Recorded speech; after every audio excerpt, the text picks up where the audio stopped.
উত্তরবঙ্গ আবৃত্তি সমন্বয় পরিষদের উদ্যোগে কোচবিহারে হলো সুকান্ত স্বদেশ স্বাধীনতা শীর্ষক অনুষ্ঠান।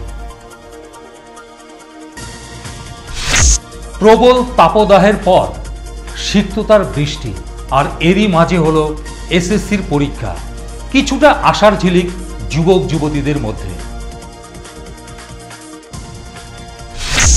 বিনামূল্যে স্বাস্থ্য পরীক্ষার শিবির হলো কোচবিহার দক্ষিণ খাগড়াবাড়ি ক্লাবে। রবিবার ছিল চক্ষু পরীক্ষা শিবির। এবার জাতীয় স্তরে হকি প্রতিযোগিতায় অংশ নেবার সুযোগ পেল পুশিয়াবাড়ি হলেশ্বর হাই স্কুল।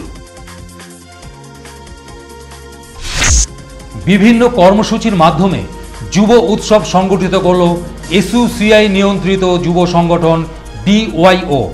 রবিবার শেষ হলো তাদের এই কর্মসূচি। এবার ডিএসএতেও গোল। কোচবিহার জেলা ক্রীড়া সংস্থার মেয়াদ শেষ হয়ে গেলেও সাধারণ বার্ষিক সভা না হওয়ায় ক্ষুব্ধ একাংশ।